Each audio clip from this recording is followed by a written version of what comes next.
Good evening and welcome to the English News Bulletin here on Rwanda Television. We believe that you started the week well. We begin the edition with the headlines.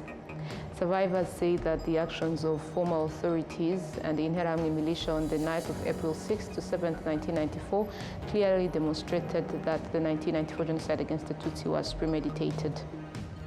Some transport operators between Kigali and the provinces say they will try to cut down on travels due to higher fares, though they admit it may be difficult. My name is Olive Nathan. It's always a pleasure to have you with us during the edition. Now let's take a look at the details. Survivors in the city of Kigali affirmed that the actions of former authorities and Interahamwe militia on the night of April 6 to 7, 1994 clearly demonstrated that the genocide against the Tutsi was premeditated. They emphasized that no alternative or misleading explanations should be advanced to obscure the reality of what caused the 1994 genocide against the Tutsi in Rwanda. We have details. On the night of April 6th leading into April 7th, 1994, Interahamwe militia, some government soldiers and officials in power at the time intensified the killing of Tutsi. While such acts had already been occurring openly, this marked the full implementation of a long-prepared plan to exterminate the Tutsi. That night followed the shooting down of the plane carrying former President Juvenal Habyarimana. Gasasira Jean-Marie Maurice, who was 17 years old at the time, recalls the events of April 6, 1994, as if they happened yesterday.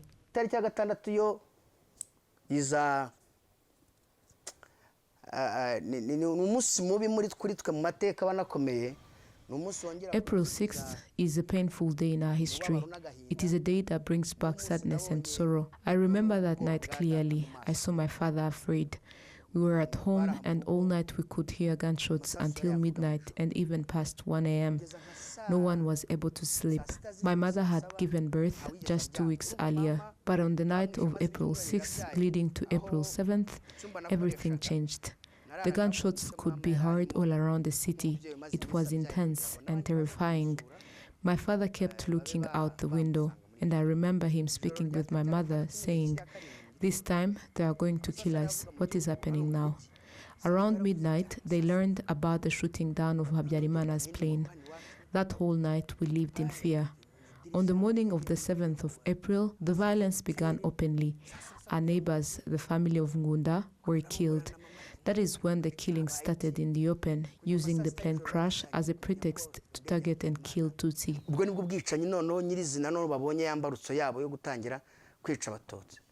According to Rutayisire Masengo Gilbert, the violence that followed the plane crash was part of the execution of a plan that had been in preparation for a long time. He notes that in various parts of Kigali, Tutsi had already been targeted and killed, often in full view of authorities who failed to intervene despite hearing victims' cries for help. I always remember what RTLM was saying. Kantano had announced on the radio even before everything happened that something would take place after Easter, on the 3rd and the 4th. Hearing that, it is clear that these were not just words. As someone trained in journalism, he knew very well that a journalist is accountable for what they say, yet he still chose to broadcast such messages, revealing what was being planned. This makes it clear that he was supported and protected. On the morning of April 7th, everything changed. The same people we had worked with, those we had stood beside in opposing MRND and CDR, turned against us. These were young people we had trusted, people we had struggled alongside. I remember going to see one of them, someone who had been very active and whom we even looked up to as a leader. When we faced militias before, he stood against them and we were proud of him. But when I went to him that morning, he chased me away, accusing us and saying that we had killed the president. I was shocked. I asked him, "You whom we used to work together with, how can you now turn against us?" From around 3 p.m. on April 6, 1994, a gathering was held at Murindi. Soldiers from the Paracommando unit stationed there quickly established roadblocks restricting movement.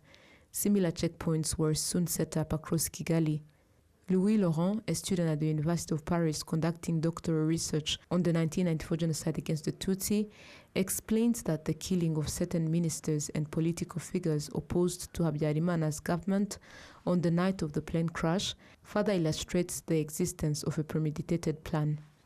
Du 6 au 7 avril, alors que les comités de crise sont organisés avec... From April 6 to 7th, while crisis committees are being organized with Kano Theoneste Bagosora, the decision was made at the moment to secure MRND officials and ministers who are picked up from their homes and taken to military camps for protection. In parallel, shortly afterward, the commandos and sections of the Presidential Guard go to the homes of Joseph Kavaruganda, Faustin Rucogoza, Landwa Rudasingwa, and others to arrest them and take them to the Presidential Guard camp. Faustin Rucogoza and his entire family were killed at the Presidential Guard camp.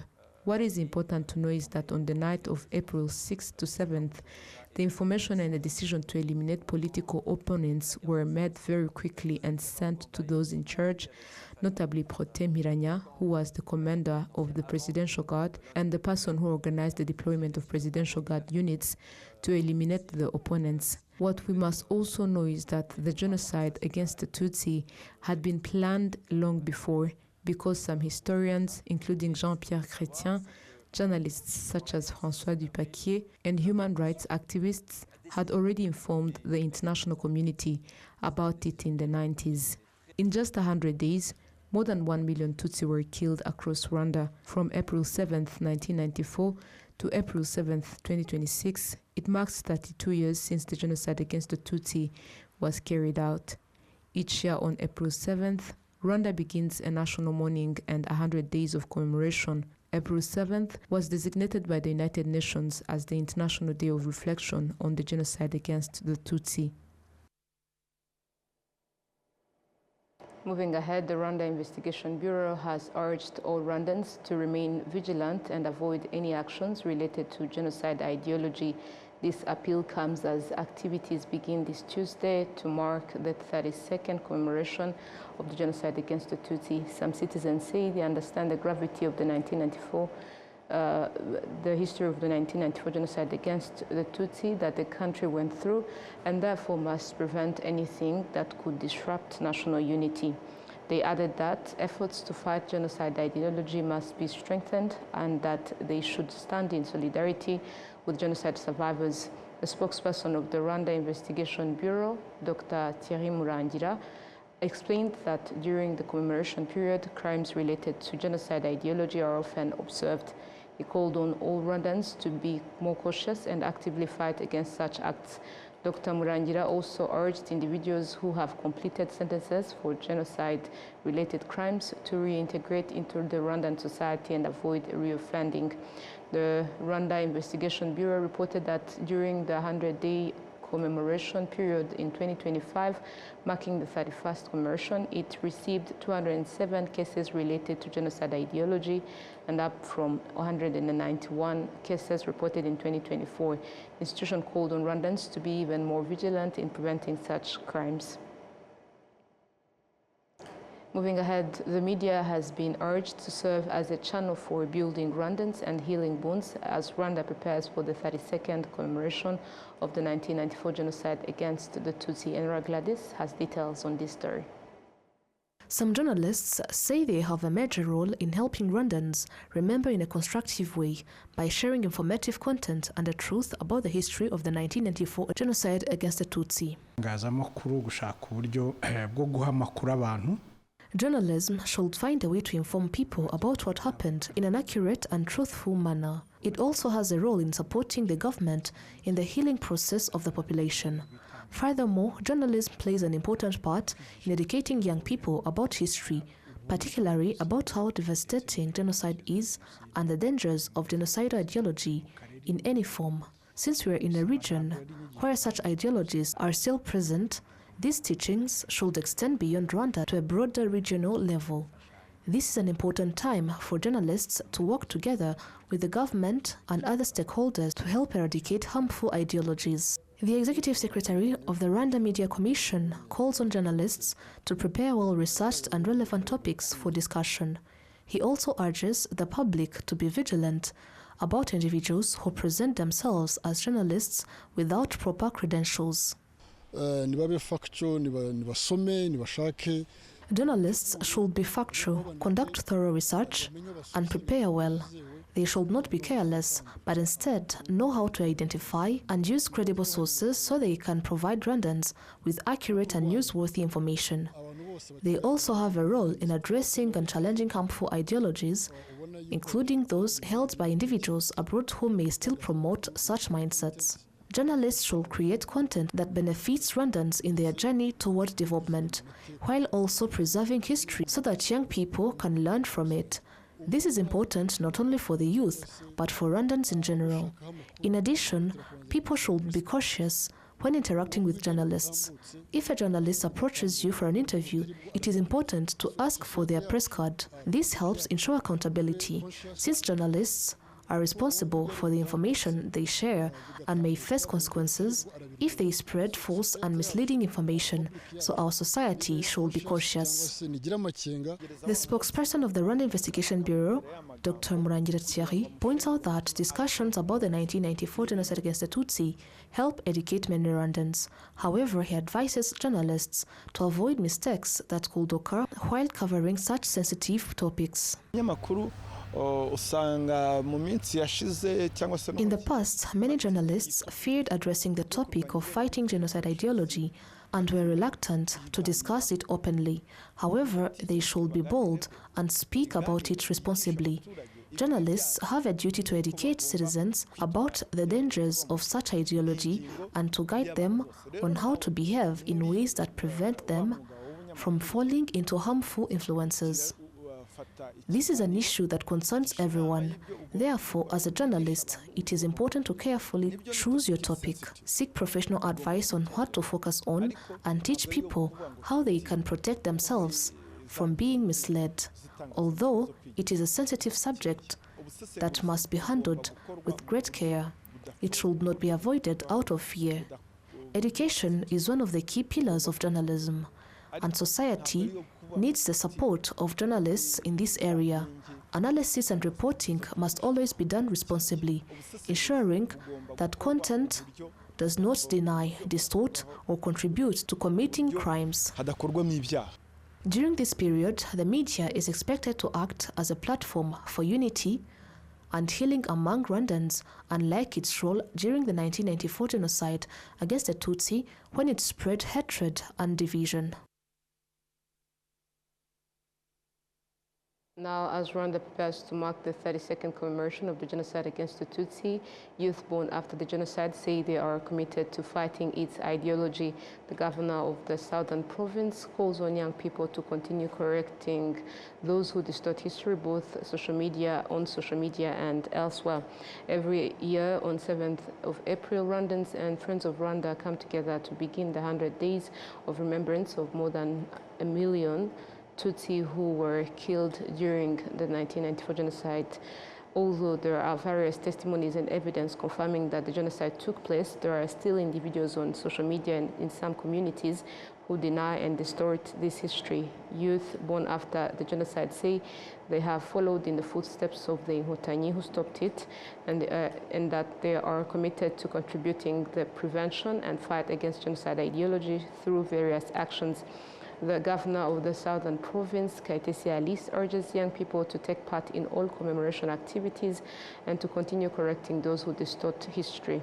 Article 4 Law number 59/2018 of the 22nd August 2018 on the crime of genocide ideology and related offenses states that any person who publicly engages in an act, whether through words, writing, images, or any other means, that expresses ideas promoting or supporting the extermination of all or part of group of people based on nationality, ethnicity, skin color, or religion commits an offense. If convicted, they are liable to a prison sentence of not less than 5 years and not more than 7 years, and a fine not less than 500,000 Rwandan francs to not more than 1 million Rwandan francs. Now, moving ahead, some transport operators connecting Kigali city and the provinces say that due to the increase in fares, they will try to reduce travel as much as possible, although some acknowledge that this may be difficult. Meanwhile, the Ministry of Infrastructure is urging people to make only essential travel in order to cope with the rising prices of petroleum products. As of Monday, the new public transport fares began to be implemented across the country except in Kigali city. However, some passengers say that they were not aware of these changes, and others reported that they were charged more than the set fares. Nevertheless, they all agree that they will reduce the amount of travel they undertake. On the other hand, public transport within Kigali city has not yet changed its fares as expected. The delay in implementing the new fares is said within Kigali is due to ongoing integration into the electronic system, where a passenger pays for distance traveled using a card and may receive a refund if necessary. Some transport operators report that the number of passengers has started to decrease, and that some people have not yet accepted these fare changes. The Minister of State for Transport in the Ministry of Infrastructure, Ambassador Uwihanganye Jean de Dieu, explained that citizens should only make essential travel in order to cope with the global rise in petroleum product prices. The new public transport fares announced by the Rwanda Utilities Regulatory Authority show that in Kigali city, a passenger pays 59.28 Rwandan francs per kilometer, while in the provinces it is 41.58 Rwandan francs per kilometer. The passenger who pays the highest fare is one traveling from Nyabugogo to Kamembe in Rusizi via Huye, paying 11,445 Rwandan francs, while traveling via Karongi costs 10,296 Rwandan francs. To other matters, statistics from the National Institute of Statistics of Rwanda show that tourism generated $161.5 million, approximately 235.9 billion Rwandan francs for Rwanda between November 2025 and January 2026. Meanwhile, Rwandans traveling by air contributed $95.9 million to the economies of the countries they visited, with the largest share going to the East Africa. Enora Gladys explores. Transport to visit Rwanda generated $136.7 million in revenue, including $65 million from those who came for holidays and gorilla trekking. Tourism revenue in the fourth quarter of 2025 was higher than in the second quarter of 2025, which stood at $121.7 million, representing a 28% increase compared to the same period the previous year. Officials from Rwanda and Turkish Airlines noted that Rwanda still has many attractions that continue to attract many visitors. Mombasa is very strategic, as well as Zanzibar. It's in the region. These two cities are well known because go to Zanzibar. It's a very nice place for those who want to go and visit the. There's very good places, and we are glad that today we are opening and our clients are going to enjoy what they dreamt about. Rwanda market is growing, especially in summer season. It is difficult to find seats on the flights.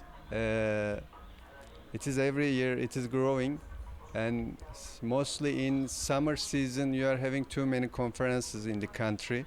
It is really difficult to get seats for all airlines in summer. Very high demand in summer, and because of the conference and tourists. The value of tourism service exports from Rwanda in the fourth quarter of 2025 reached $95.9 million, including $64.4 million generated by air travelers. Out of this amount, $53.9 million went to countries within the East African community, including travelers transported by RwandAir, according to officials. I'm very excited, taking my first Rwanda Air flight to Zanzibar. I can't wait to see the experience. I was in transit. I had my first flight from Entebbe to Kigali, and it was the best. The customer care is top-notch. The flight was nice. The experience has been very good. I hope to have more. Thank you, Rwanda Air. And I'm very excited as I heard the first flight is going to Mombasa. I was one of the few people who booked very early because I have my family in Mombasa. I keep going almost every like 3 months, 4 months I go to Mombasa. So it was a long hassle going with other flights via other countries. But now when we have a direct flight, it makes our life much easier, and the prices are very fair and reasonable. So it makes also the journey much more easier and cheaper. So I'm very excited because it's going to be my first time to be there, and I feel like I will enjoy because since Rwanda Air is almost part of us. You know me, I come from Uganda. They're like sisters and brothers. We are the same. So I'm excited. The cleanliness is okay, the hygiene, the cabin crew, they are welcoming, they're hospitable. So I loved the whole experience. By 2029, Rwanda has set a target of generating $1.1 billion in tourism revenue. The chief executive officer of the private sector tourism chamber, Jackson Hakiza, notes that private sector players must focus on innovation in tourism to help achieve this goal. As we aim to continue building a strong and competitive tourism destination, there is much emphasis that has to be put on capacity building, especially from the private sector practitioners, so that we can improve the level of service delivery. Yes, we have been progressing on this, but still have a journey to travel on this aspect. And the areas where we are focusing on is about leveraging of the cutting-edge technology to ensure that we improve service delivery based on utilization of new technologies in place. Investor and economic expert Dennis Karira believes that the Bugesera International Airport is expected to increase the level of foreign exchange earnings for Rwanda. Going forward, we expect strong and accelerated growth, especially with the construction of the Bugesera International Airport. Once this infrastructure is fully operational, it will allow many different aircraft to land, bringing in visitors who are able to spend more at their destinations. Among those who visited Rwanda, travelers who used road transport generated $31.5 million, including $12.4 million from those who came to visit friends and relatives. Meanwhile, $19.7 million was generated from visitors coming from countries within the East African community. Now, this marks the end of today's bulletin. Thank you for joining us today, and on behalf of the entire news team, we wish you a good night.